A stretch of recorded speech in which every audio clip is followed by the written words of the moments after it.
ڕاگەاندنی کومیتەی ناوەندی کۆمەڵا سەبارەت بە گیان بەختکردن و برینداربوونی ژینگە پارێزان لە ئاویەری سنە. ڕۆژی پێنجشەمە دوی گەلاوێژ ئاگر لە پوش و پاوانی چیای ئاوێر کەوتەوە و وەکو هەمیشە دام و دەستگاکانی کۆماری ئیسلامی لە شاری سنە بەرامبەر بەم ڕووداوە خەمسار بوون لە حاڵێکدا کە مەترسی بڵاوبوونەوەی ئاگر لەسەر هەموو ناوچەکە بوو. تێکۆشەرانی ژینگە پارێزی شاری سنە بە خێرایی قۆڵی هیممەتیان هەڵماڵی و بە کەرەستەی سەرەتایی و لە ڕاستیشدا بە دەستی بەتاڵ چوونە شەڕی ئاگرەکە و سەرنجام دوای چەند کاتژمێر ئاگرەکە کۆنتترۆڵ و دامرکایەوە.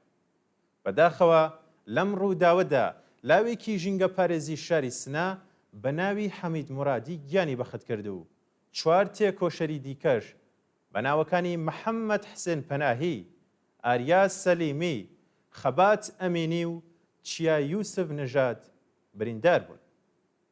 هەموو ڕۆژێک هەواڵی ئاگرگرتنی گۆشەیەک لە سروشتی جوان و سەرسەوزی چیاکانی زاگرۆز بڵاو دەبێتەوە.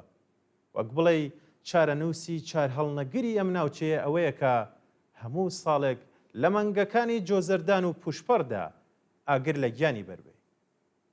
سپای پاسداران کە گەلێک جار خۆی هۆکاری خوڵقاندنی کارەساتی ئاگرکەوتنەوە لە دارستان و چیاکانی زاگرۆزە بەم کەرەستە و بەو ئیمکاناتە مۆدێرنەش کە لە بەردەستیدایە چکۆلەترین جوڵەیەک ناکات و کۆنتترۆڵی کارەساتەکە بۆ خەڵکی ناوچەکە بەجێدەهێڵێت.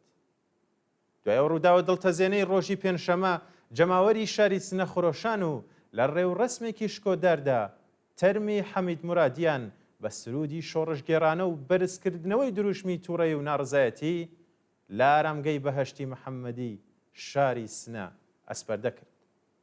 ئێمە وێ ڕای دەربڕینی ئەو پەڕی پەژاری خۆمان بۆ گیان بەختکردنی هاوڕێ حەمید مورادی سەرخۆشی دەکەین لە ئەندامانی بنەماڵەکەی و خەڵکی شاری سنە و هەموو کوردستان و هیوای چاکبوونەوەی خێرا بۆ بریندارەکان دەخوازین.